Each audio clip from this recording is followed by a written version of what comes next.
ज्ञान में आप सभी दर्शकों का हमारे चैनल पर स्वागत है। आज हम लोग बीएड थर्ड सेमेस्टर के अंतर्गत औपचारिक शिक्षा के अंतर्गत महिलाओं की पहुंच विभिन्न वैधानिक व्यवस्था के अंतर्गत किस प्रकार रही, इसका आज हम दूसरा भाग देखेंगे। पहले भाग में आपको दो योजनाओं के संदर्भ में विश्वविद्यालय आयोग जो 1948-49 के अंतर्गत गठित किया गया था, दूसरा आयोग था मुदालियर आयोग जिसको माध्यमिक शिक्षा आयोग भी कहते हैं। उसके अंतर्गत हम लोग पिछले वीडियो में हम लोग देखे थे कि किस प्रकार से महिलाओं की शिक्षा हेतु सरकार वैधानिक रूप से प्रयास की थी। आज के इस वीडियो के अंतर्गत हम लोग तीन महत्वपूर्ण वैधानिक या सरकारी समितियां या आयोगों के अंतर्गत किस प्रकार से नारी शिक्षा के लिए प्रयास किया गया है उसको हम लोग देखेंगे। इसमें हम लोग देखेंगे राष्ट्रीय शिक्षा समिति, राष्ट्रीय स्त्री शिक्षा समिति जिसका गठन 1958-59 में किया गया था, जिसकी अध्यक्ष दुर्गाबाई देशमुख जी थी। इन्होंने जो है नारियों की शिक्षा हेतु अर्ध सरकारी एनजीओ, गैर सरकारी संगठन इत्यादि के सहयोग की भी बात की थी कि ताकि महिलाओं की शिक्षा में अधिक से अधिक वृद्धि की जाए, क्योंकि उस अवस्था के अंतर्गत उस स्थिति में महिलाओं की स्थिति शिक्षा में लगभग नगण्य के बराबर थी। इसलिए इन्होंने ये कहा कि स्त्री शिक्षा को बढ़ावा देने के लिए गैर सरकारी संगठन या अर्ध सरकारी संगठन या जहाँ से भी समाज सेवकों द्वारा जो सहयोग मिल सकता है नारियों को शिक्षा हेतु प्रोत्साहन देने के लिए उसका प्रयोग करना चाहिए। अगला है, इन्होंने ये भी बल दिया था, इस समिति के अंतर्गत ये भी बल दिया गया था कि 11 से 14 वर्ष की जो बालिकाएँ हैं उनको विद्यालयों में दाखिला कराया जाए या इनको बाद विद्यालयों में दाखिला के लिए प्रोत्साहित किया जाए, यानी दाखिला हेतु भी उनको व्यवस्था करने पर यह समिति जो है बल दी थी। फिर इन्होंने यह समिति ने एक महत्वपूर्ण यह भी सुझाव दिया था कि बालिकाओं के लिए एक पृथक विद्यालय, छात्रावास तथा छात्रावास में भोजन प्रबंध की भी व्यवस्था करना चाहिए ताकि नारी शिक्षा अधिक से अधिक बढ़ सके। बिना नारियों के शिक्षित हुए समाज के कल्याण या साधनों का उपयोग या समाज को व्यवस्थित रूप से नहीं किया जा सकता। इस पर ध्यान देने के लिए इन्होंने पृथक विद्यालय और छात्रावास और भोजन प्रबंध की भी व्यवस्था की बात की थी। इन्होंने छात्रवृत्ति और निःशुल्क शिक्षा, यह स्त्री राष्ट्रीय शिक्षा समिति यही सबसे पहले पहल किया था निःशुल्क शिक्षा की बात। खास तौर से इसका जो पहल था लड़कियों के लिए था और लड़कियों के छात्रवृत्ति संबंधी बातों पर भी इसने अपनी बात रखी थी। आगे जो है सह शिक्षा, इन्होंने ये लड़कियों को एक साथ शिक्षा देने पर इन्होंने बल दिया था, एक साथ शिक्षा की बात इन्होंने कही थी। खास तौर से जैसे होता है ना कि समितियां तो बहुत सारी बनी, बहुत सारी बात विचार हुए, लेकिन जैसे होता है ना गाड़ी कितनी ही महंगी हो, अगर पेट्रोल ना हो, डीजल ना हो तो उसको चलाया नहीं जा सकता। उसी तरह से समितियां बहुत सारी बनी, सुझाव बहुत सारे मिले, लेकिन भारत की दरिद्रता और भारत में अभाव के कारण से, गरीबी के कारण से यह योजना किताबों में पढ़ने में तो बड़ी रुचिकर रही, लेकिन हकीकत में उतारना बड़ा कठिन रहा। इसलिए समय समय पर आयोगों का गठन हुआ, शिक्षा में व्यापक सुधार करने का प्रयास किया गया, क्योंकि विकास का और दरिद्रता को दूर करने का मुख्य साधन शिक्षा ही है।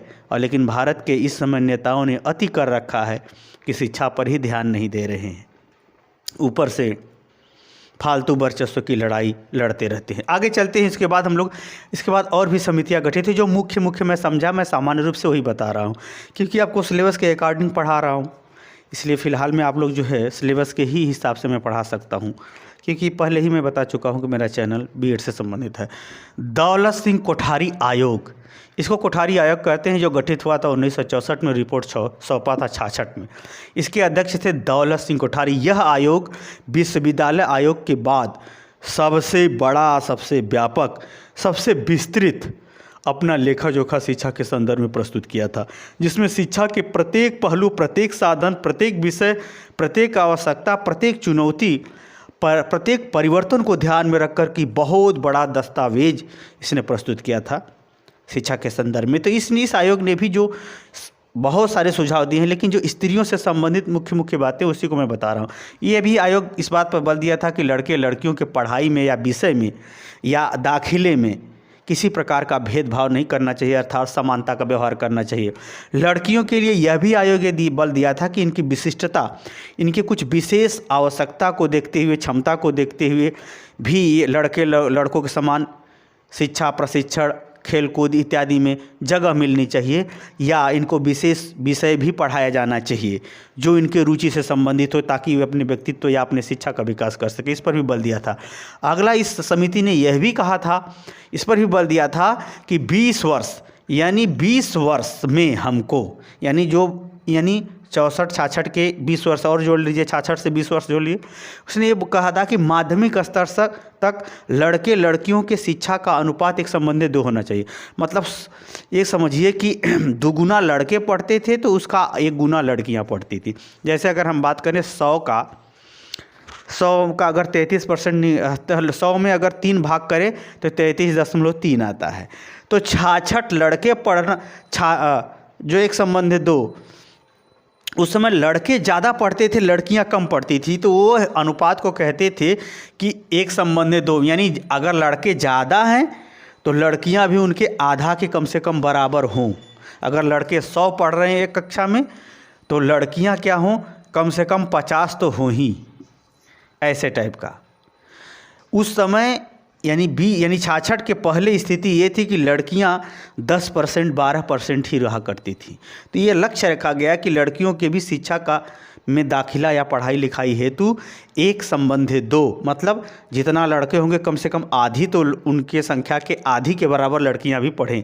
और यही लक्ष्य रखा गया था उच्च माध्यमिक, मतलब 12 के लिए 1:3, क्योंकि 10 तक पढ़ाई, उसमें बहुत पढ़ाई, पैसा ही नहीं रहता था उतने लोगों के पास, उसके पास विद्यालय की व्यवस्था भी नहीं थी। 12 के लिए ये निर्धारित किया 1:3, मतलब 100 में 66 लड़के हैं तो कम से कम 33 लड़कियां पढ़ें इंटर तक की पढ़ाई। और उच्च शिक्षा में, यानी जो ग्रेजुएशन स्तर की शिक्षा है उसको भी उस समय क्या था, 1/4, यानी 100 में 75 लड़के पढ़ते थे और 25% लड़कियां ही हायर स्तर पर पढ़ पाती थी। उसको जो है कम से कम लड़कियों की बढ़ा करके 33% या 1:3 के अनुपात तक लड़कियों की शिक्षा को बढ़ाने हेतु यह समिति ने या कोठारी आयोग ने शिक्षा में प्रोत्साहन हेतु सुझाव दिया था। अगला है इसमें, और यह समिति ये भी सुझाव देती है कि लड़कियों को स्वतंत्र रूप से शिक्षा का